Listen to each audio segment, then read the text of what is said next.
Good evening, everyone, and welcome. Last month, our esteemed guest, John Hampsey, gave us a new word, paranoiac, from his book, Paranoia and Contentment, which means a dangerous, creative journeying off track, not worrying about contentment or security. So tonight, we're going to take that off-track journey from silence to sound. And we're going to begin with a silent breathing exercise. So everyone in this room, everyone on Zoom, and all the people who will be watching this later on YouTube, when I raise my hands, we'll inhale together. When I lower my hands, we'll exhale. And we'll be doing 3 breaths.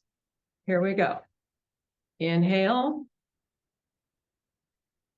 Exhale.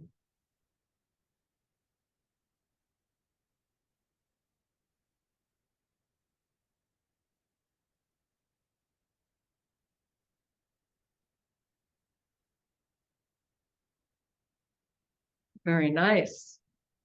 Very silent. We are the wizards of writing. We know everything there is to know about words, morphology, syntax, grammar. We are the princes and princesses of punctuation. We know about periods and commas and quotation marks. But what are we really doing when we write? And what are our readers doing when they read? We are writing pictures, and they are generating those pictures from the words we write, from the phonemes we so carefully select. Listen to this paragraph that John Hampsey read us last month from his memoir, Kaufman's Hill, when he was just a boy. And I want you to ask yourself, what do these words make me picture? Frank crossed the creek, his left foot and pants getting wet along the way. And I followed along the creek bank until I could see Billy poking his stick at the dead rat, about the size of a small football. It was bloated in the middle with dark matted fur and closed eyes. Billy jammed his stick in its stomach harder and harder until I couldn't look anymore. So, did those words make you picture something? And, you know, just so everybody can see, there is no picture here.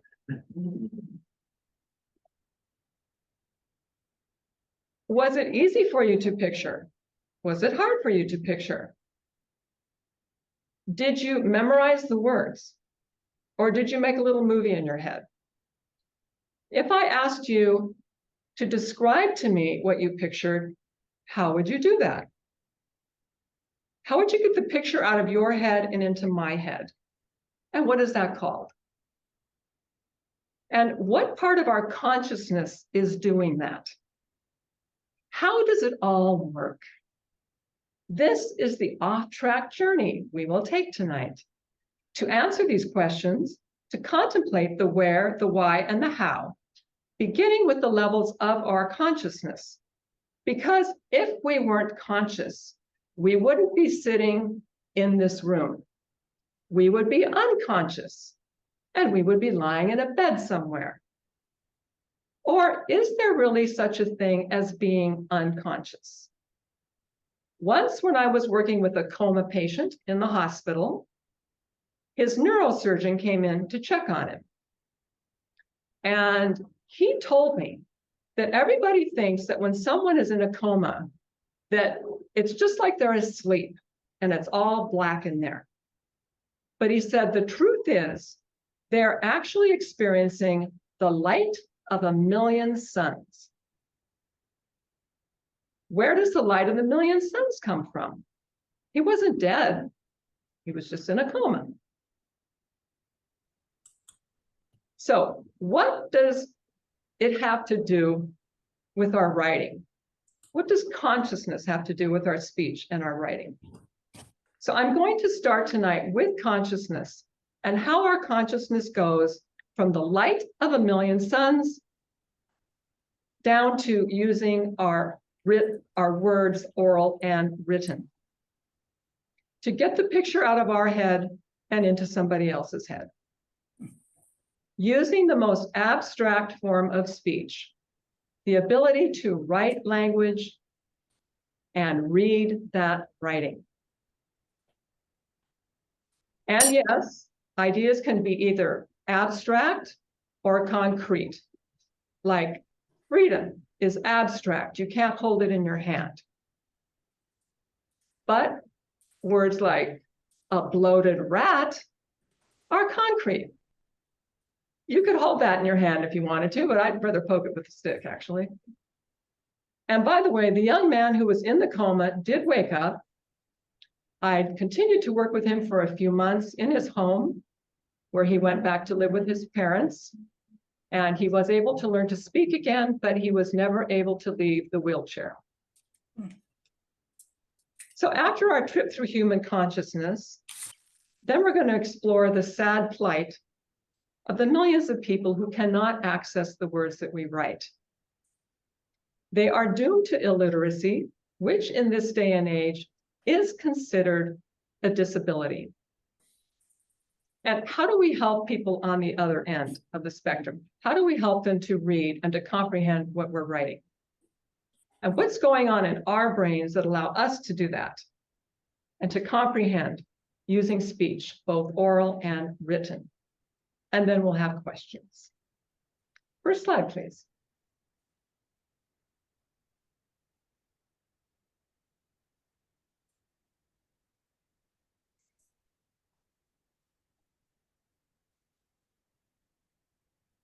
So my name is Kit Roberts Johnson.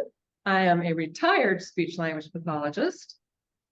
And I'm a student of all things related to words, not just communication disorders, like fluency, vocal nodules, laryngectomy, for example, but also the philosophies surrounding consciousness, words, their connection, significance, how they got here, and the importance of the fact that we are the only species to use them to create the way we do with our writing. The philosophy that I'll be skimming tonight was revealed to the sage Vasagupta in the 9th century AD. Yes, still on the title side, don't worry. He begins his bold story by telling us that there is only one conscious energy in the entire universe, and from it, all other levels of consciousness, both universal and human, are created in a 4-step process using its phonic power, known as word. Sound, therefore, plays a particularly important primary role in this philosophy. This is the journey from silence to sound. And yes, it can be a bit abstract, since we can't hold it in our hand, but I am hopeful that if Vasagupta could write it down in 900 AD, that we are going to be able to track it in 2023. Next slide, please. Vasagupta claims that inside all of us is supreme consciousness, our highest, most subtle, abstract level of consciousness, which knows itself as the one and only conscious energy in the universe. It is ultimate reality, the never-changing, eternally blissful, subtle consciousness that resides in all. It's imperishable light, consciousness, and bliss, the light of a million suns. This consciousness manifests or expresses itself into all the different forms of the universe through the energy of phonemes, or sounds. It is both the cause and the effect of its phonic energy. And this phonic energy is known as word. When I lived in Alaska, I learned from the indigenous Alaskans about Ela. Ela, awareness, world, universe, sense, the unseen force that watches over everything. The seer, another name for supreme consciousness. The ancestors took very good care of their surroundings because they understood that everything is Ela, conscious and perceptive. Everything comes from that one source, which is always the seer and not the seen. On the human level, Vasagupta tells us that we can actually see this supreme level of consciousness inside ourselves. What fantasy is this? So, how many of you have ever seen, on Zoom and everywhere else, how many of you have ever seen the twinkle of a blue light about the size of a sesame seed? Just, a spark of it will just like flash in front of your eyes. You might see it when you're laughing. Good, good, good. You might, if you're falling asleep, when you're waking up, when you're thinking about something, you might see it. You can just catch a spark of it. If you have ever seen this spark, because it is in all of us, you have just seen supreme consciousness, and supreme consciousness has just seen you. Next slide, please. Now, Vasagupta tells us that supreme consciousness can't do anything except with its mysterious force known as word. May the force be with you. Word is the power to perform the 5 functions of supreme consciousness: to create, sustain, maintain, conceal its nature, and reveal its nature. Concealing its nature is known as illusion. Revealing its nature is known as grace. Word has the power to create everything that exists, from the cosmos to humans. It has a primal sound vibration, which vibrates in all. There are no absolute distinctions between supreme consciousness and any of its creations, including humans. And the most fantastic assertion Vasagupta makes is that word brings worlds and humans into existence through the movement of its phonic energy, sound. So what are these levels of word? Next slide, please. Vasagupta maintains that the universe was brought into existence as supreme consciousness projected into energy 50 aspects of its being in a 4-step phonematic process. These 50 phonematic awarenesses, arising successively from vowels to consonants, each one understood as being different energies and dwelling all within it, emanated in a specific order. All of manifestation consists of and in them. These phonemes being speech sounds, are initially extremely subtle energies. It is word, the phonemic force, which generates the countless forms in the universe, and it emerges from and is one with supreme consciousness. Human beings also take these phonemes that will eventually create us, and we create our own inner worlds and universes using those very same phonemes in different configurations when we write our stories. Next slide. Vasagupta tells us just exactly how word unfolds in 4 successive stages of consciousness as it brings forth the cosmos.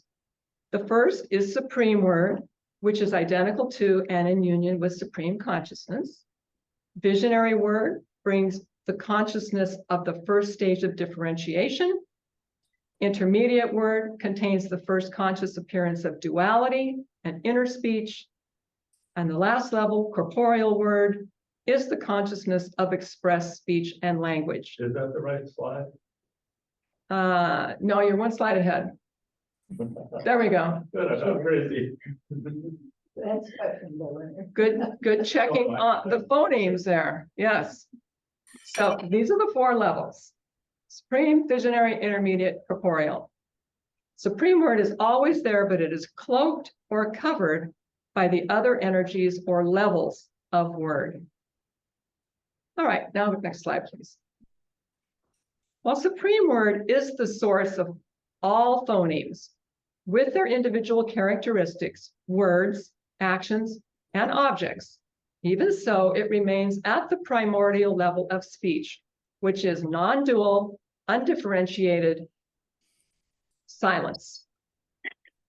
However, it brings the awareness or realization of supreme light being reflected back to itself. And as consciousness realizes itself, it is filled with supreme joy and wonderment. It is the ever-present, all-pervading, pulsating, luminous consciousness that is the highest reality. Every form in the universe is produced from this level of consciousness. This is the home of the highest phonematic emanation, the phoneme This is the first sound, the letter A, slack jaw, America, It's spontaneous and unstruck sound, indestructible, eternal, and life-giving. It vibrates in the hearts of all living beings and is the power of consciousness and bliss. Humans may experience this level of word at the interval between two thoughts, as it is beyond all thought. Vasagupta asserts that supreme word contains all meaning and language in its seed form. As any seed, it is bestowed with the kinetic energy to assert itself and grow. As it grows, it transforms into the next stage of word. Even so, it never leaves its state of soundless sound. It never comes into the speech kingdom. As I was writing a paper on this subject about 15 years ago, I was given this vision in meditation. And what I saw was a luminous sphere of light, which I could not replicate. This just is like a white circle there. But it's a luminous sphere of light that I could see through. And the top half was pure light, consciousness and bliss. The bottom half had these colored squiggles in them. And these are the seeds, the roots of phonemes that will eventually become letters, words, and language. So just as an acorn is not an oak tree, but within it, the potential to grow into an oak tree. In the same way, these seeds will eventually become phonemes, letters, and words, and create the entire universe. Next slide. Then Vasagupta tells us that the phonemes in supreme word begin to stir toward manifestation, which brings forth visionary consciousness, which is also the first stage of speech. Now the first hints towards objectivity emerge, and phonemes create the inner archetypes and the desire to see them. Consciousness wants to differentiate, wants to become many. Listen to these words, these archetypes, and know that phonemes are creating them. The caregiver, the explorer, the jester, the lover. We use these archetypes when we write our universal themes. And what if I was going to write a book, fiction book, and instead of starting at some odd place, I started first with who are the archetypes in my book? Because this is what comes first in our consciousness. From nothing, first comes the archetypes. Or in my nonfiction memoir, what if I had had the wherewithal to think to myself, what were the archetypes of the people that I met in my journey through Alaska? And what were the archetypes I was embodying as I flew around Alaska? And then what are the universal themes that go with those? Because when I first started writing it, I didn't know I needed to have a universal theme in there or two or three. I had to be taught that. But here, it's natural, and I didn't even know it. So think of how much time I could have saved with dithering and editing and so on and so forth, had I thought of that first to help me organize my thoughts. So the phonic power of word brings the universe into being, and in fact, limits itself to the universe. Such a small universe, really? You can do more? Really? So at the human level, the objective world is being projected into being. You can see yourself as an airline pilot, a monk, a musician, but it won't go anywhere because there aren't any words to go with it yet. It's just a vision. Just like that vision that I had in the past. Had I not had some words to try to figure out, what is this? It would have just faded back into nothing because there were no words. And this level may be attained by mental concentration. From this plane of pure energy and light that supports the initial vision, word is about to generate the diversity of universes with the energy patterns that will eventually generate phonemes, letters, words, when the second level of speech arises. And here I was given another vision in meditation when I saw a line of capital letters made of white light. They were all about like this big, and they were plump, like pregnant with possibility. And they were falling from high to low, just very calmly falling down. And I was like, what is that?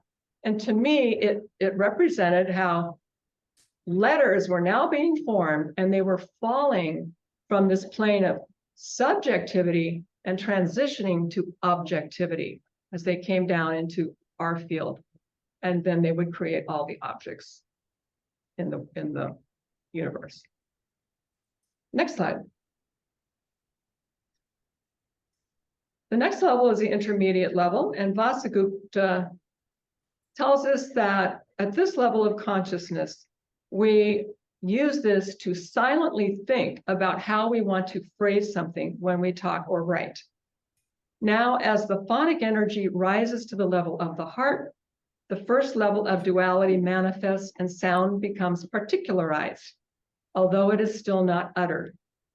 The main role of the intermediate is to silently mix the vowels and consonants together into meaningful words and language. It uses the brain, the intellect, the power of cognition, thinking, and the dream state. Here, finally, words are superimposed to objects so that it is a plane of objectivity. At this level of thought, human speech becomes more efficient and allows diversity to emerge from oneness or to return to it in the visionary. In this stage, individual consciousness arises. I become me, you become you, she becomes her. So we have first, second, and third person arising. Can everybody on Zoom mute themselves, please? So now it's possible to use analytical thinking as the mind becomes aware of speech. Vasagupta declares that humans have the power of cognition and action, which in this philosophy means articulate language. Yes, articulate language is our power alone. Animals can walk, animals can see, animals can have babies, but only humans have articulate speech.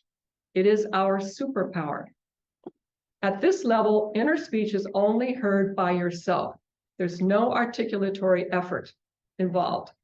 However, Vasagupta tells us that the parts of the brain controlling speech are used to think. So when we think clearly in words and sentences, then we are in the intermediate stage. However, when I was researching for another paper on phonemic awareness a few years back, I actually found the research study that proves, using fMRI, functional MRI, that when we think of saying something, the areas involved in speech, such as Broca's area, actually light up. So what Vasagupta told us in 900 AD is actually right. So if he was right about that, Maybe he's right about all of it. Next slide, please. The last level of word is the corporeal, which is fully manifested speech like I'm using now. The phonematic energy touches the throat, reaches the face, and the organs of speech. Now the expressing and the expressed are separated, and duality, objectivity, and illusion reign. Non-supreme energy or awareness prevails in the empirical limited world linked with time. Fully manifested speech is the final stage of creation and consciousness. And so I hope that you're beginning to get a sense of the fullness of your overall consciousness and power.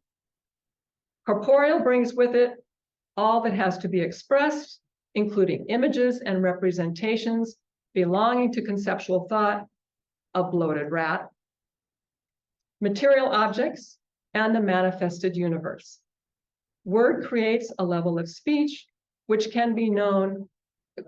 Word creates a level of speech and language along with the world, which can be known through that speech and language.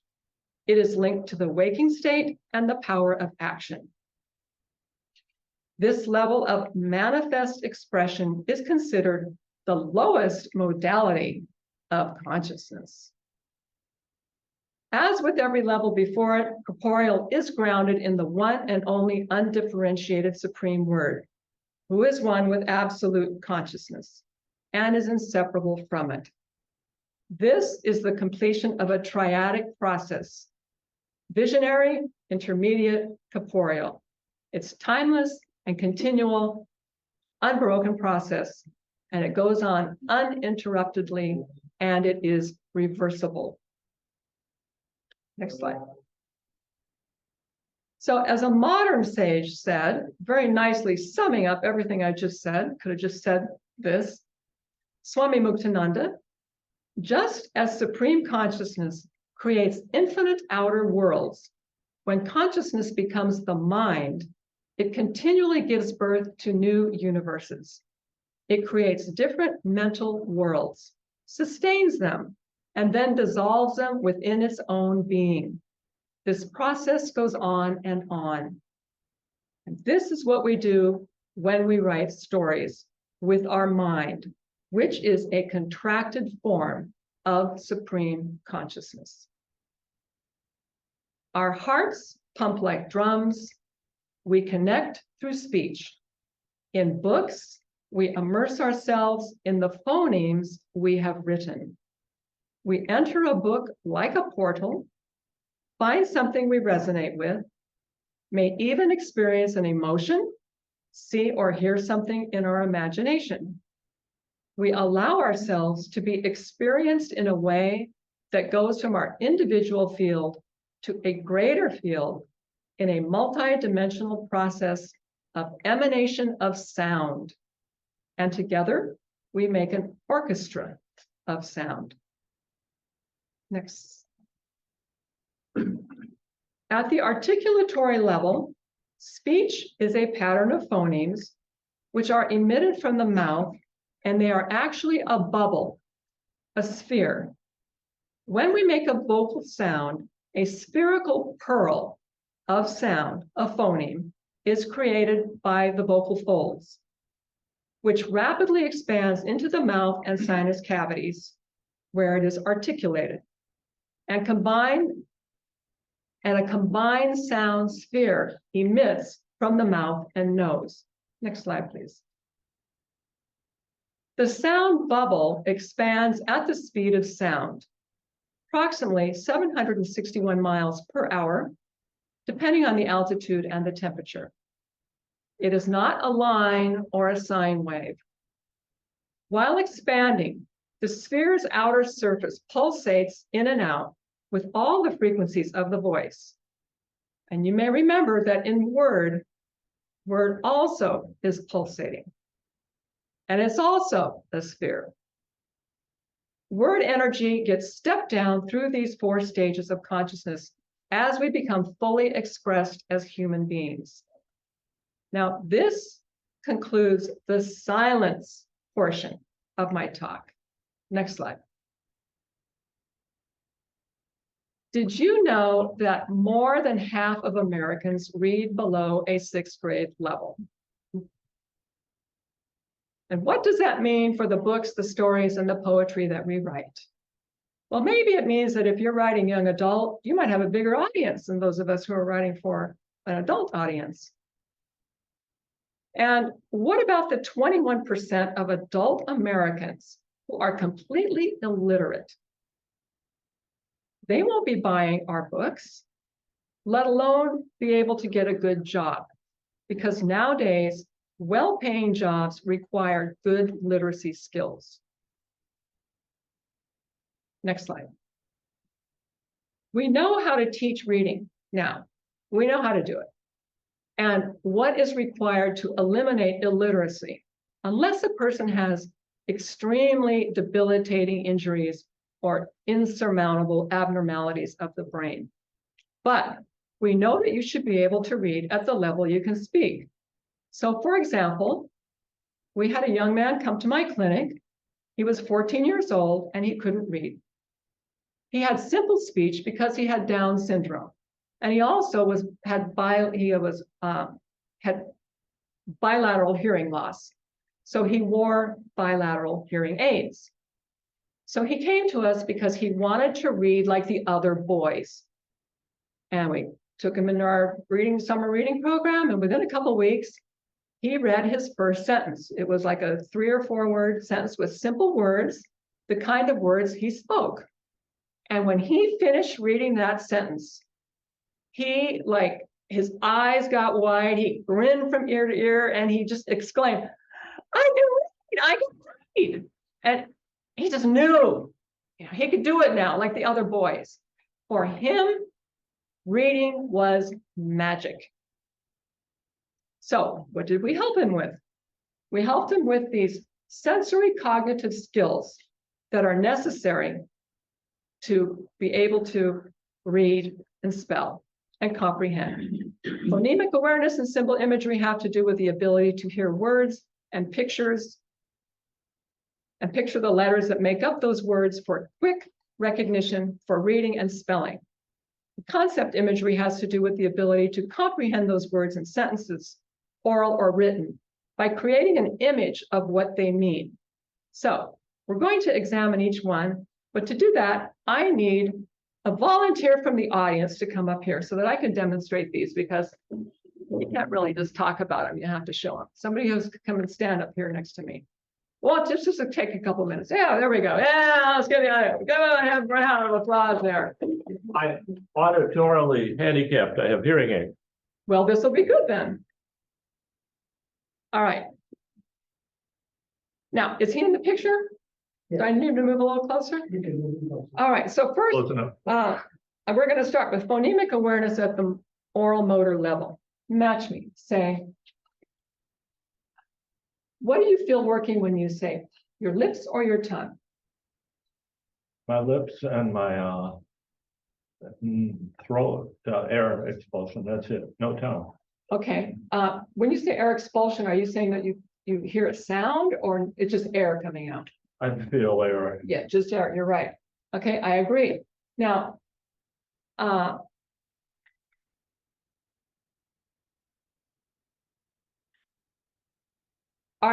your lips popping open or staying closed? They're popping open. Good. All right, so you just made the sensory cognitive connection that when I feel this, I hear this. Okay, that's phonemic awareness at the oral motor level, sensory cognitive process. Now match me. Say plit. Plit. Okay, what is the second sound? The tongue. Well, Oh, very good. Yeah. That's the second sound. Okay, what is the third sound? plit. It's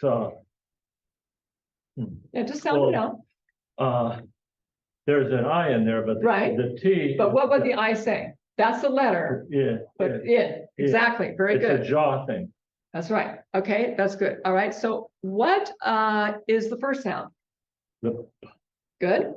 And what is the second sound? oh, Okay, we already did that one. Oh. You're right. Good. How many sounds are in that word? 4, I would say. I agree. All right. So you have the ability to auditorily perceive the identity, the number, and the sequence of phonemes within words. That's phonemic awareness. Okay, that was very good. Now, let's go to symbol imagery. Letters are symbols. I also have eyeglasses. Yeah, so yeah, you're like a piece of work. All right, I'm gonna have to really work on you. All right, so letters and symbols. Letters are symbols that we have agreed stand for phonemes, speech sounds. So tell me, what letters do you see for the word plit? PLIT. Good. Now just write those up in the air like this, P-L-I-T, so I know that you know what they look like. Wait, look. P. Well, This way. okay. P- PLI. No, wait, okay, T. you're going backwards. Oh, I'm writing for P-L- them. Don't write for them, write for me. PLIT. Very good. All right. Is that a real word? Not yet. No, you're right. I agree. It's not a real word. Okay, tell me what letters do you see? Well, you already told me that. So now I want you to take off the P and put up an F. Just do it up in the air, just like erase the P and then put up an F. Spell the whole thing out loud. Say the letters as you write. FLIT. Good. What does that word say? Split. Okay. What did you do? Is that a real word? Yeah, it Yeah. can be. It is. Yeah. And what did you do? What did you change? One consonant. Yeah. Okay, so one you sound. took out the P. and you put in the, F. very good. All right, now add an S on the end. Splits. Good. How many letters do you see in that word now? 5. I agree. Now make it say fliss. Bliss. You want to spell Yeah, it? spell it up there. FLIS. Good. I want to add an S. You did that. Oh, you want to put 2 S's? Yeah. Oh, that's okay. It just needs one. Oh, okay. Because it's a nonsense word. It's not a real word. Okay. What did you do? How did you make it say fliss? It was flits. Now it's fliss. What did you do? I removed a hard sound, a consonant. What letter? T. Good. You removed the T. Very good. All right. So what does that word say again? Bliss. Okay. What's your third letter? My third is it. It's I. I. Good. What's your second letter? L. What's your first letter? F. What's your last letter? S. What does it say? Bliss. Great. So you have symbol imagery, which is the ability to auditorily perceive and visually image phonemes and letters within words. So now you've made the sensory cognitive connection that when I hear, I see the letter P. And when I see the letter P, I say another triadic process. The triads all over the place. Excellent. Thank you very much for helping me. My pleasure. You may sit down. And that was great. There's somebody with a hearing loss, so that was very good. Yes, let's give it a hand of applause there, people. Come on. Unfortunately, about 30% of our population has underdeveloped phonemic awareness and symbol imagery from mild to severe. And without direct intervention, they are labeled dyslexic and doomed to illiteracy. And now we have concept imagery, which is the last one there. This is the level of word which has been proven over and over as critical for language comprehension. It's called visualizing and verbalizing, or verbalizing and your visualization. Because without an image in your mind, there's nothing to talk about. Words have to map to an image, or they are meaningless gobbledygook. Have you ever tried to learn foreign language? And you have a new word, but you don't know what picture it goes with? It's meaningless to you. It must have a picture to go with it. So remember that words are just symbols for things. They are not the things themselves. And What have some of our philosophers and teachers said about this ability to picture in our minds? Next slide, please. A picture is worth 1,000 words. Thus, we have explained that memory or remembering is a state of mental images, Aristotle. Man's mind cannot understand thoughts without images of them, Piaget, a modern developmental psychologist. If I can't picture it, I can't understand it, Albert Einstein.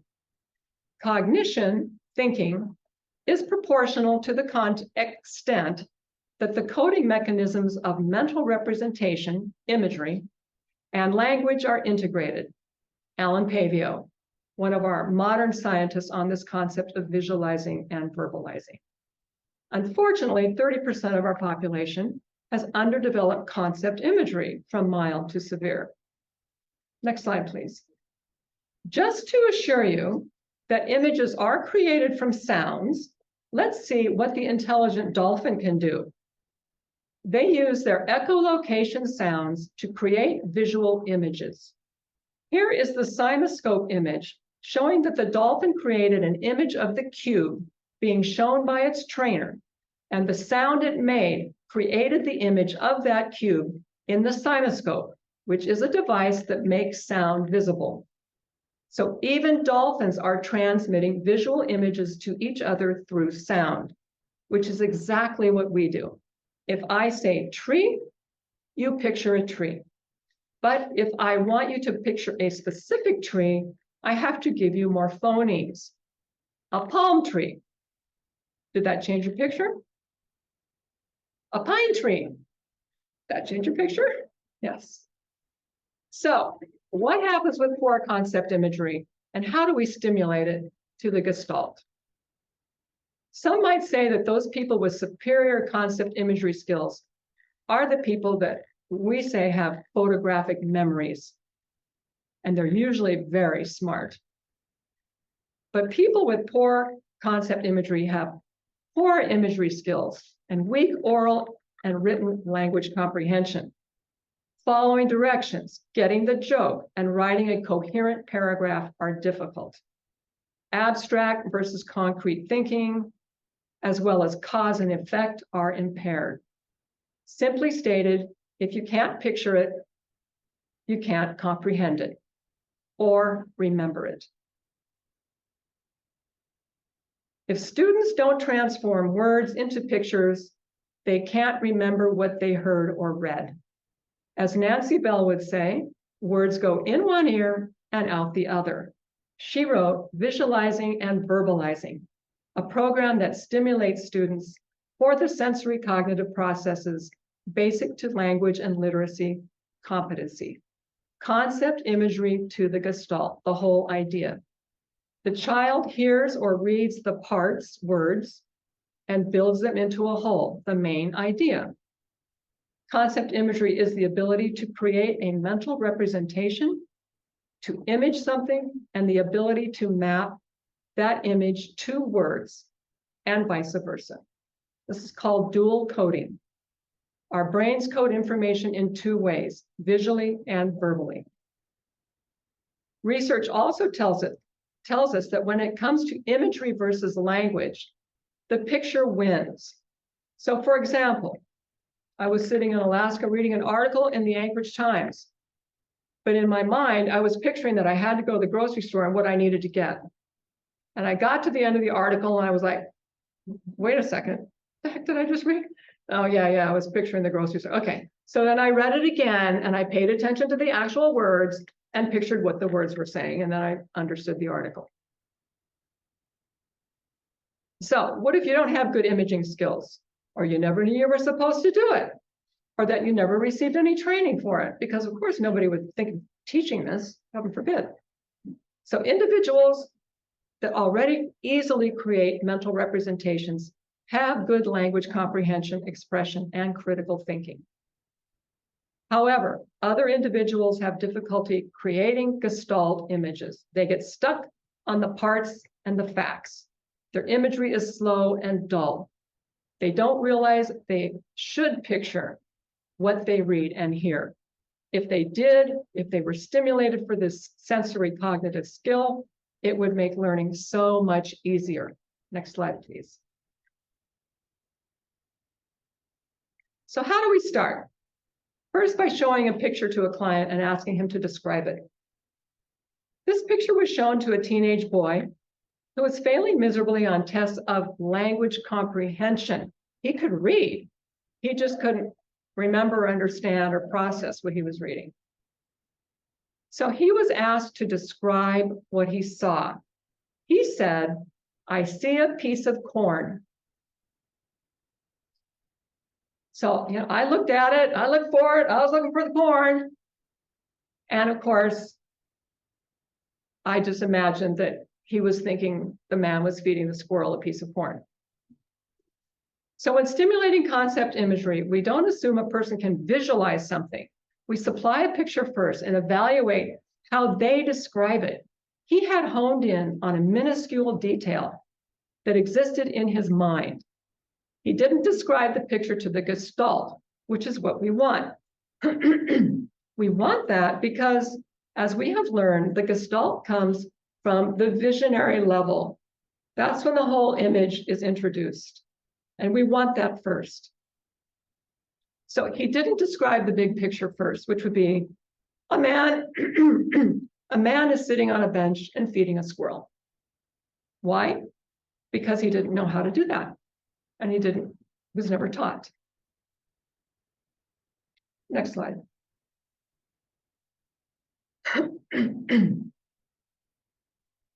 As you can see by this table, or later, when you can get up closer, the two sides of our brain have specialties. In general, the right side is visual, holistic, and spatial. And as far as language development is concerned, it is mostly nonverbal, which means it uses tone of voice and gestures and facial expression. When a baby is born, its right hemisphere is more developed than the left. He or she uses tone of voice and facial expression to communicate. But it takes 7 years to completely learn to speak a language, which happens in the left hemisphere. So from the beginning, our brain is designed to take in the whole, the right hemisphere, not the parts. In the left, like the left hemisphere. It learns to take in the sequential parts and build them into a whole over time. And this issue of facial expression and tone of voice, if I say to you, "I'm not mad," the left hemisphere said, "I'm not mad." The right hemisphere said what? I'm mad. Yeah, "I'm very mad, you better do something about it. Don't leave now. Fix it." So, and think like how much harder that is to write. How do you write that? Tone of voice, it's tricky. All caps. I'm not mad. That's a good one. Exclamation point, exclamation point, exclamation point. So next slide. Each side of the brain processes information in different ways. In general, we want to proceed from the whole to the parts to make it easy for our brain to process information, which is why I started with the whole concept of supreme consciousness, then proceeded to give you the 4 stages or parts of manifestation through phonemes in order. I took you from the whole to the parts using both right and left hemisphere processes, from holistic to sequential, from inclusive to exclusive, using phonemes. So now to get a bit more specific about concept imagery, because it is critical to our writing and to our readers' understanding of what we are trying to say. If they can't image from the words we give them on the page, then we haven't given them the right words, or enough words, or too many words, or in the wrong order, so that they may use their higher order thinking skills of remembering the facts, understanding the main idea, drawing inferences and conclusions, predicting and evaluating the story based on the images we have given them with our words. So let's move to the next level for training with visualizing and verbalizing. A single word. Let's say you write a sentence using the words a polar bear tooth. Then you are assuming that your readers have the ability to imagine what that looks like quickly. And remember to the gestalt what was going on with that tooth when you wrote about it. The reader must be able to use concept imagery to imagine that tooth and understand it in the context to the gestalt for comprehension, like seeing the polar bear baring his teeth and growling or whatever it is that you wrote. So you can describe it, you can show a picture of it, or he can look it up. Next slide, please. So a picture, a word is 2 times removed from the real thing. A picture is 1 time removed from the real thing. But for someone with poor concept imagery, it's a better place to start. The best, of course, and so this is a picture of a polar bear tooth. The best thing you can do, though, is to have a real polar bear tooth. Then your reader will know exactly what you were talking about. Next slide, please.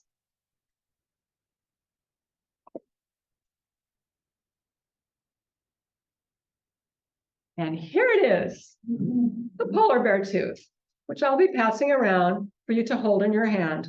You will never see it again. This is your chance.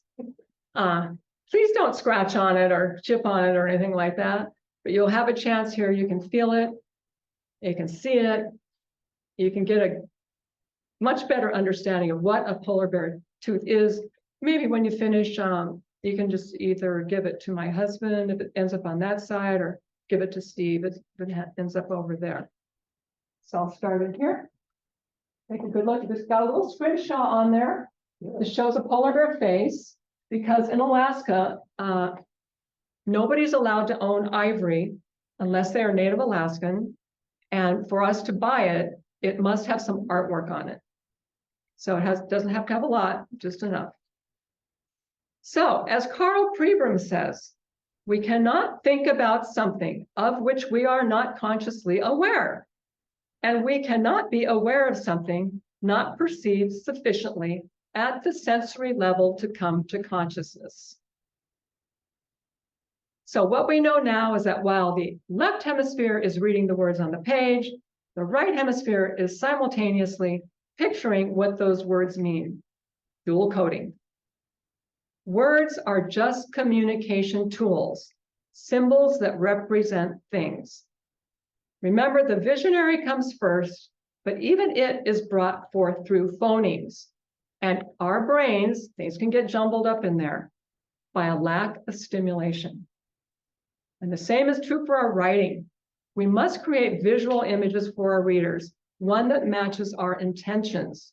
If we aren't visualizing the image fully in our heads that we want to communicate, and then describing it fully with words, then our readers are going to be left out visually, which is what they need for comprehension, memory, and enjoyment. Next slide, please. The word baleen is 2 times removed from the real thing. A picture of baleen is 1 time removed from the real thing.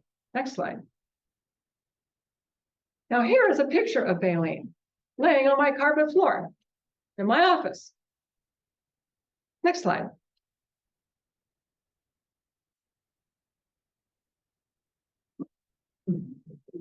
Now we have the real thing. It looks a lot different from laying on the carpet, doesn't it? What is baleen? This is in the mouth of a whale, and this is how they siphon their food. They get the krill and little organisms in these little hairs here. They have hundreds of them in their mouth. You can pass that around. Take a look at a piece of baleen. I'll look at it at the same time. Yeah, yeah, it's taller than I am, and that's not necessarily a big one, but it's what I could pack.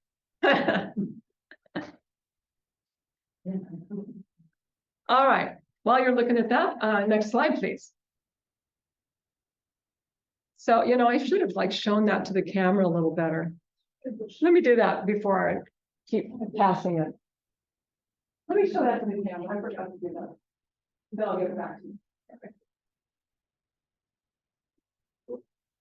So, yes, here's the picture of Bailey. Now, if I put this on the floor, I'm probably, well, I'm like 5'7" and I've got like a 1-inch heel on. So with these little hairs, it's like 5 feet 7 inches. And this is the really hard part, the keratin part. And Native people take these little strips like this, try not to pull on that, but they make strips, they soften it, they make strips, and then they weave it into baskets and different objects like that. So here's what it looks like. People in Zoom land and on YouTube. There we go.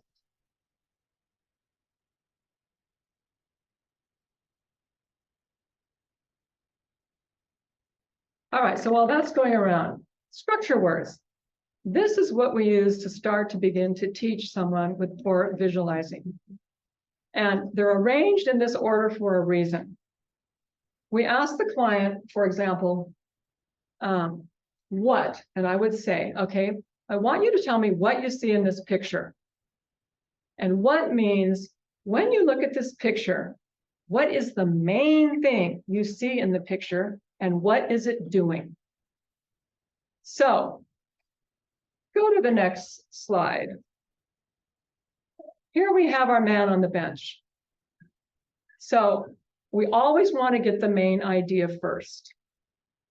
And we want him to picture the main idea first, not a piece of corn or not, oh, there's some green grass. I see some grass. So how many of you have heard of a topic sentence? Yes, we want the topic sentence first and then the details come after. So when we're working with somebody who has trouble visualizing, then we want to do it in that order. So,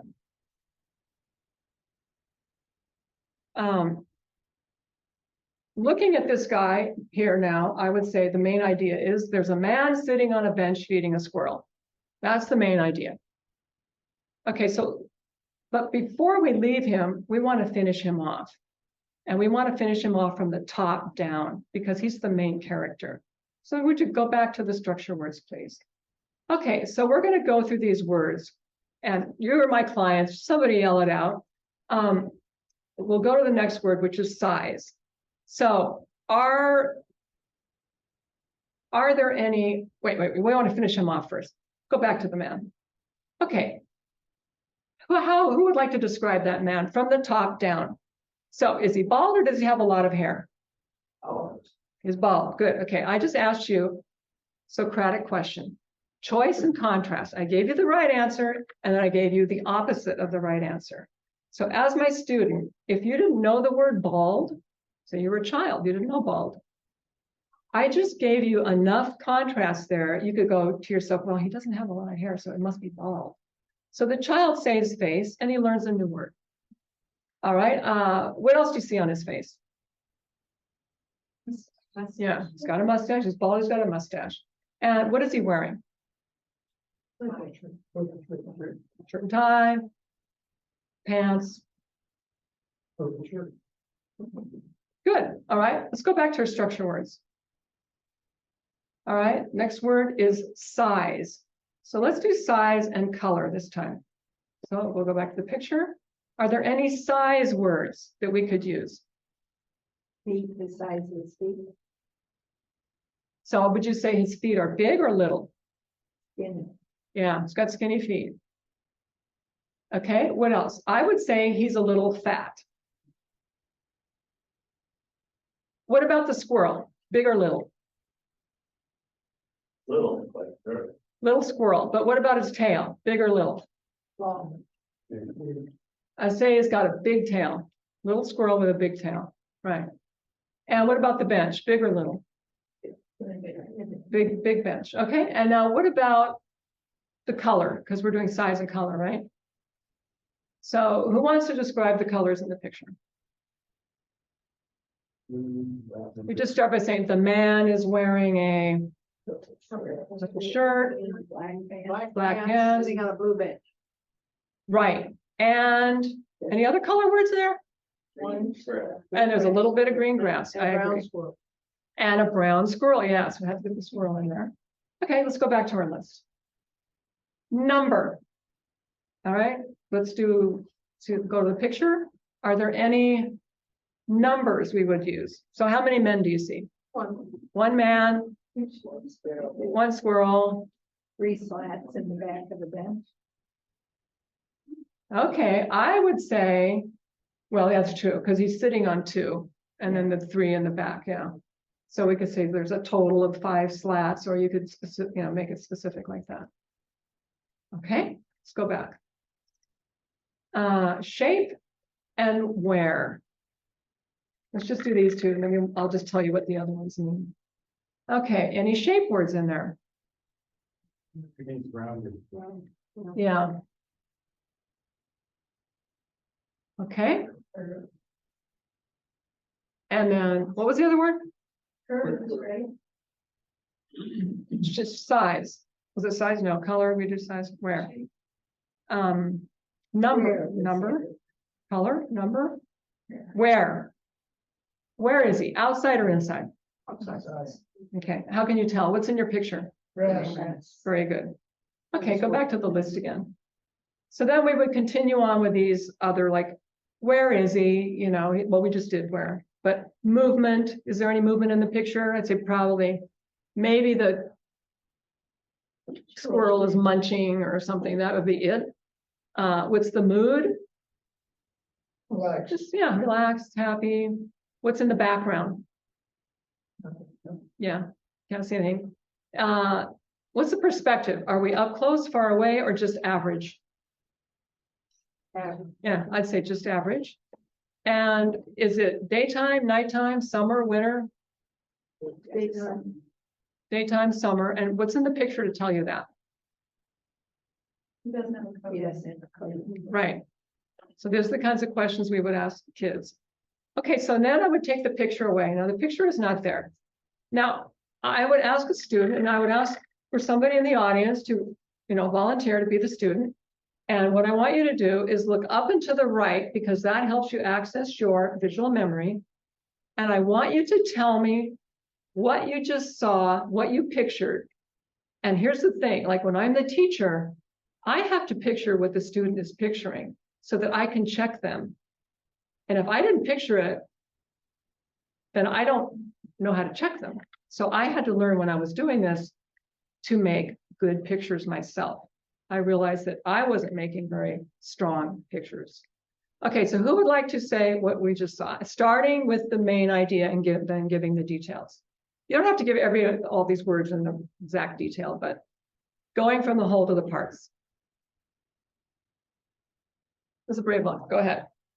So I want you to say those that I see. I see a man on the bench sitting outside on grass with a purple shirt, blue bench, 5 slatted bench, curved edges, and the man is wearing a tie, a little bit of a ruffled shirt, black pants, white socks, black shoes, feeding a squirrel, and he has no hair. Right. Very good. You got it all. You got it all. Very good.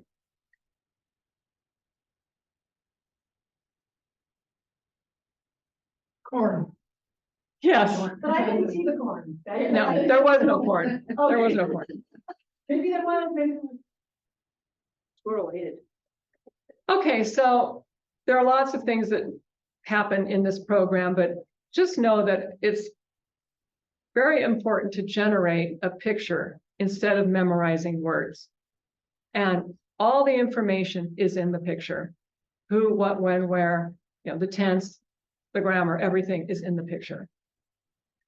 And when we write a story, it's helpful to have the overall gestalt visual image of it in our brain to the gestalt, the beginning, the middle, and the end. Because without that image to the gestalt, our writing will not be clear, complete, or comprehensible. Because this is how our consciousness works. As writers, we want to go from the whole to the parts using phonemes. As readers, using phonemes, they go from the parts to the whole. That's the tricky part. How do you write, I'm not mad, And, it's much easier to describe a bloated rat. You can investigate the program Visualizing and Verbalizing for Language Comprehension, written by Nancy Bell at lindamoobell.com.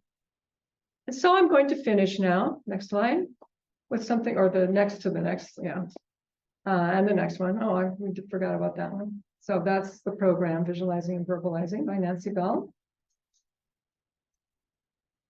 And I'm going to finish with something I hope you find satisfying, motivating, and inspiring from Carl Sagan. Notice how he goes from the whole to the parts. What an astonishing, next slide, please. What an astonishing thing a book is. It's a flat object made from a tree with flexible parts on which are imprinted lots of funny dark squiggles. But one glance at it and you're inside the mind of another person, maybe somebody dead for thousands of years. Across the millennia, an author is speaking clearly and silently inside your head, directly to you. Writing is perhaps the greatest of human inventions, binding together people who never knew each other, citizens of distant epochs. Books break the shackles of time. A book is proof that humans are capable of working magic. Carl Sagan. Thank you.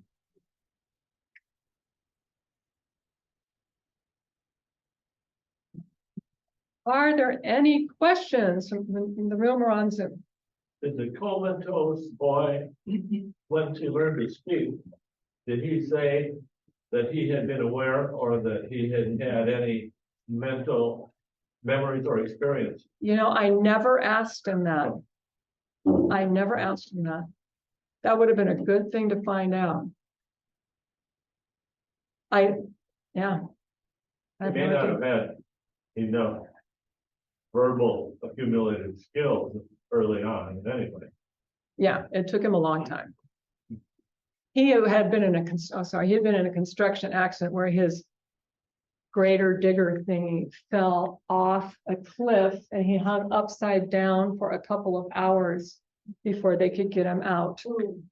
And so he had multiple injuries. Yes. The dolphins, would you consider that language? I would consider it language, absolutely. Yeah, it's through sound.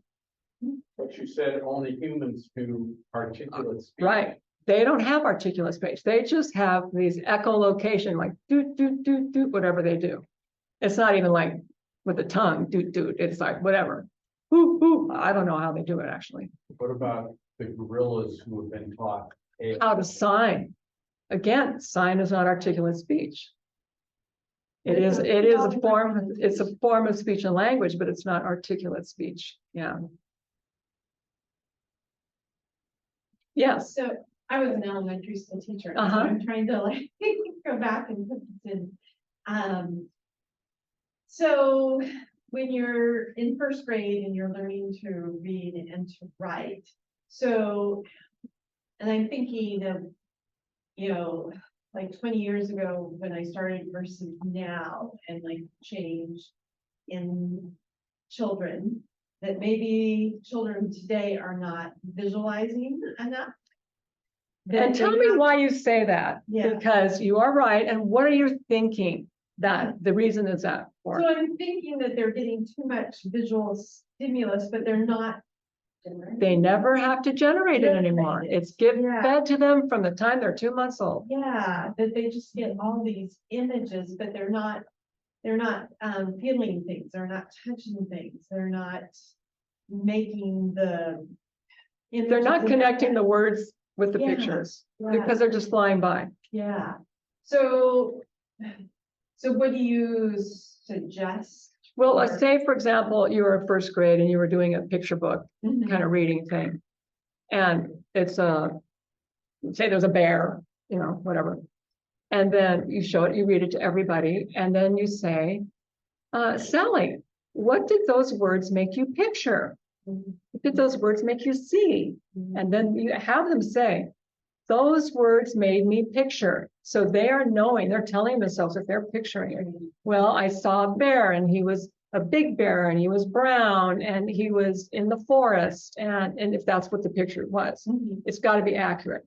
And you teach them how to start with the main thing in the picture. I want you to tell me about the big thing and what it's doing. I see a bear and he's eating a salmon. Yeah. Whatever. Like that. Yes. I have a dear friend, she was a speech therapist, and a teacher, and she is unable to visualize in any way. And it's so interesting. I always quiz her, I go, how would you, she would have memorized. Yes. She gets by, she adapts, but she also, related to writing, she does not like to write. She does it because she has to, but creative writing is not, she can't really because she, I just find it fascinating that she brought up all these memories of being with her over the years. Well, I can say I have written thousands of reports, evaluation reports. And then when I had to change to writing a memoir, oh my God. So different. Yeah. And the other, you're just writing a bunch of statistics and scores, and this is what it means, and blah, blah, blah. No, you're just writing down whatever the test score was. And when I learned this program, it was in the early 1990s. And I realized that I could be in a group of people having conversation and somebody would start laughing and people laugh and I think to myself, and I would just laugh because something funny must have been said, but I hadn't really heard it to the point where I had pictured it and really knew what they were laughing about. And I realized that it was weak for me too. So by teaching it, I learned it. And I have taught, I don't know how many hundreds of teachers to use this in elementary school and junior high school as well as teaching actual clients. And I have gone in and demonstrated in first, second, third grade classroom all together in a village where, you know, classrooms, there's not that many kids, so they're all together in one room, and demonstrated how to do the phonemic awareness and everything, all of it. I mean, it's so easy to use in a classroom and it makes the kids so smart, so fast. It's unbelievable. And they've got a lot of research behind it. It's the Linda Mood Bell program, and they're right here. Their headquarters are right here. Linda Mood Bell, it's Pat Linda Mood and Nancy Bell. Okay, yeah. I know what you said, yeah. And they have the programs for phonemic awareness, simple imagery, and concept imagery. And they also have one for math, which we didn't offer at my clinic because I was a speech therapy clinic, so wasn't really relating to my group. Yes, sir. Your lecture reminds me how often I'm nagging my fellow writers to put in visual words with imagery, colors, etc. Good. You're doing the right thing. Yeah, because otherwise you don't see it. And especially now that everybody watches TV and movies all the time, we need to do that more a little bit. Yeah, but you feel like you're wasting time or something. Oh, they'll get it. I mean, this was my problem writing my memoir. I felt like I just have to give them the information, right? I don't really have to describe it that much. I mean, they can get it, can't they? No. And they want to see it through your eyes. They want to see what it looks like. Of course, in Alaska, it's mostly white. Besides that, and gray. Yes, sir. At the beginning, you were talking about word, capital W. Yeah. That's the energy. Is that in any way related to the Greek concept of logos? I believe it is. Yeah, there's other philosophies out there. This book, Vak, that means word in Sanskrit, goes through this philosophy that I just talked to you about tonight very deeply. And they bring in like other philosophies that go with it. But obviously, this is a very limited amount of time to squeeze in a very complex subject. Yes, sir. There is an author who he talks about differences between the male and female brains. Yes. Where women have more rod cells that are better for scanning a large distance, and men have more cone cells that are for targeting and focusing. And, which is an adaptation, you know. that Yes. benefits. Because you're gonna go out and hunt the seal, Yeah, and we're gonna pick the berries. We're looking for berries. but the premise that he put across is Leonard Swain, I think is his name, another notable Leonard. And he says that the creation of symbolic alphabet and making it available in, long before printing, making it available in papyrus or something, inflamed the male mind.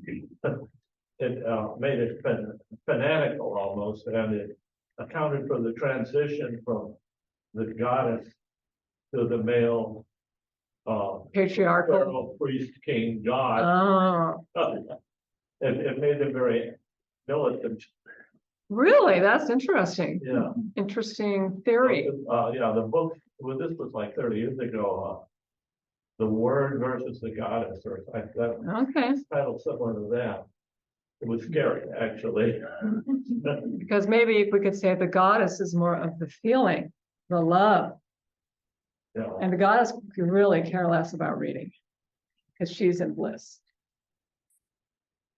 But sometimes she has to come into the human kingdom and talk and write. Yeah, yes, sir.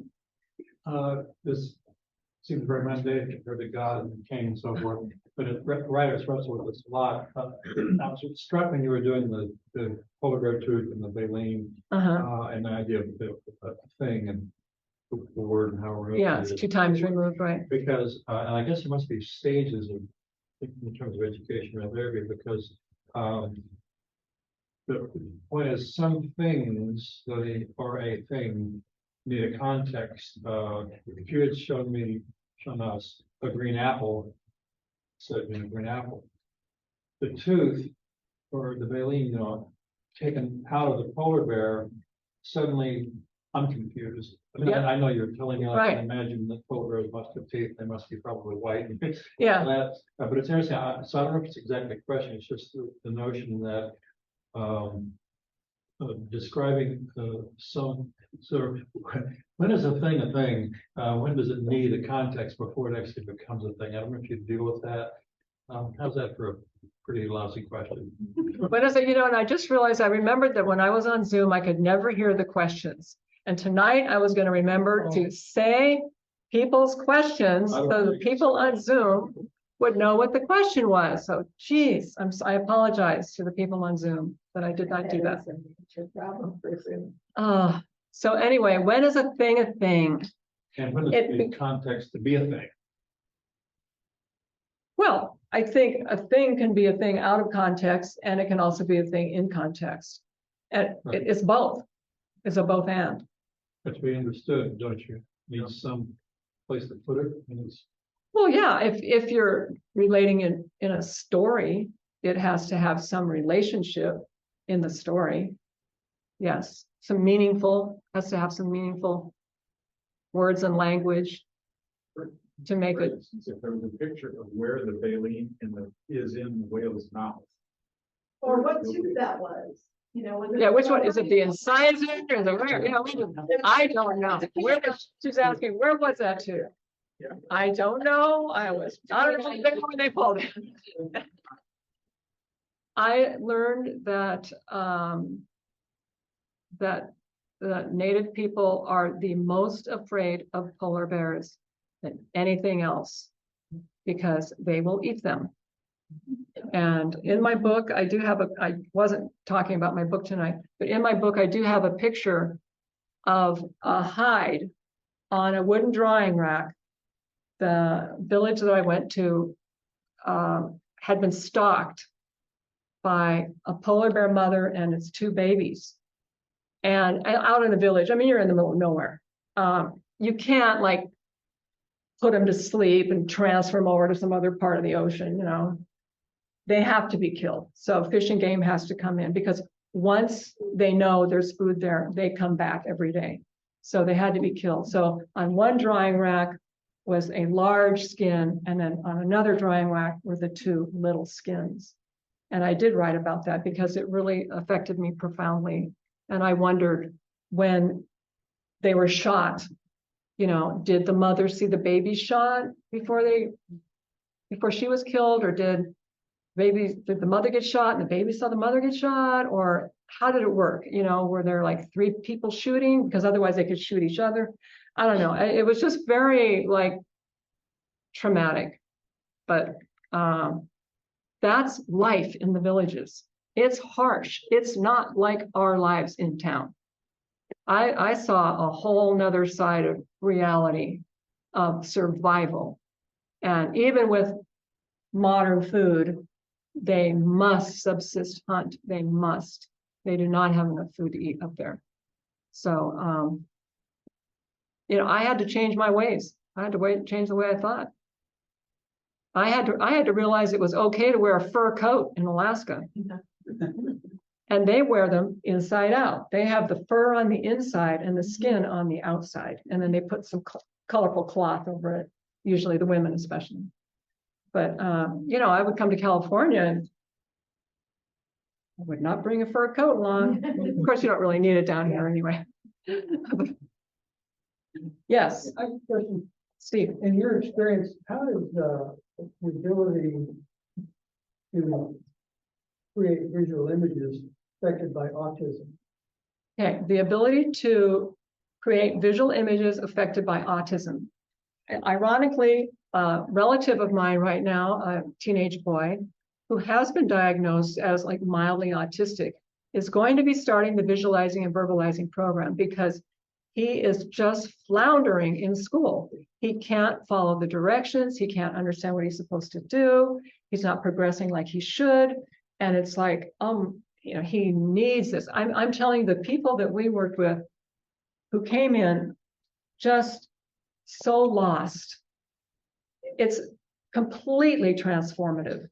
I had a client come from Austria to my clinic and lived at my house and went to my clinic because he was 12 years old and he stayed for 2 years, went home over the summer, he went to junior high school there, and he went through my clinic, the whole program, and he ended up getting his master's degree in finance in England and in Britain, and became the head honcho of a bunch of people at a bank, you know, big financial guy at a bank. And, you know, here was a guy who was just going downhill fast. It's a complete turnaround. I cannot wait for him to finish his program and see what happens. He's my relative. I cannot wait for him to go through it. So it's going to be so transformative. So yes, because neurodivergent, but he's still got a right hemisphere that can picture things. He's still got an occipital lobe. It needs to be stimulated. Nobody stimulates it. Yes. So to follow that, do you have an exercise that you would recommend to writers to increase visualization? Well, knowing that the whole comes first at the visionary level, I would sit back, and now I'm just making this up, but this is what I would do because I do this. I would sit back and close my eyes and get quiet. And I would ask, what does this look like? You know, whatever this scene is that I'm thinking of, what does this look like? What is the most important thing for me to say? And it will just, now I say, I just saw the blue light flash. See, it's talking to me now. It's saying like, oh yeah, I'm right here. Okay, so then I would just write what, it just comes out. Well, you know how it is. Stuff comes from somewhere. It's like, who's writing this? Like, wow. But then you have to kind of change it because you can't really put down that. People would go, you're crazy. But yeah, I would sit and close my eyes. I wouldn't try to do it with my eyes open. It's too much interference. Yeah. Did I say what your question was? The question was, is there an exercise that a writer could do? Can't even remember if I said that. Did you have a question earlier? Okay. You were just pointing to Steve, I think. Yes, okay. Yes, ma'am. What was the look to the right thing? What's the purpose? So she's wondering, what is the look to the right thing? So when we look up and to the right, it helps to access our visual memory. Like if you're trying to remember how to spell a word, look up and to the right. Oh yeah. That's why I had you kind of looking up to the right when you were writing, because that helps to stimulate your recall of those letters. And if you look to the left. Pardon? If you look to the left. Yeah, don't look to the left. And that's, of course, if you're right-handed. Now, don't ask me if you're left-handed, because 3% of left-handed people, their brains are switched, but 97% are just like the right-handed people. So, yes. So you're probably familiar with Howard Gardner and the different intelligence styles of learning, and the visual learner then would have a leg up on this.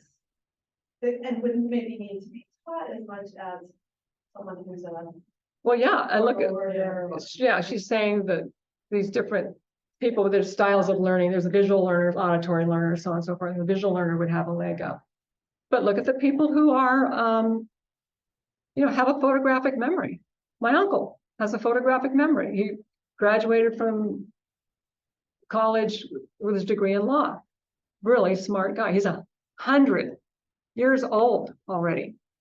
And So if the man has a photograph of a page, yes, they can even do that. They can find the exact page and the exact paragraph and read it instead of just picturing what was there. But the easy way to do it, stop at the end of each paragraph, and this is as hard as it gets up to the college level.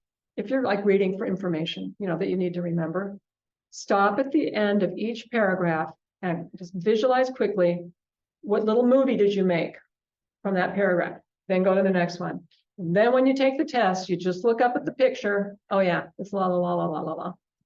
I mean, they could picture the periodic table.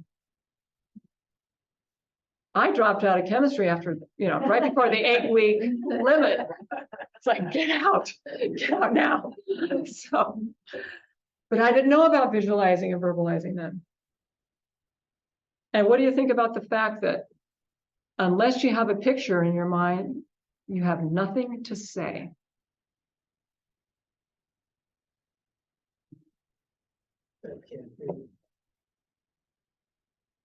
Oh, and by the way, let me just clarify that when you image something or you make a picture in your mind, it's not like you're making this movie that you hold there continuously for the 8 or 10 seconds or whatever. It's a flash, and it's a flash that you might not even see, but you have created a visual image. So don't be thinking like, well, I probably don't do it because, I don't really see anything. I don't see anything either, but I've got it in there. So it is there. It's just like tucked in. All righty. Well, thank you very much, everybody. It's been a pleasure. And see you next week. Good night, everyone.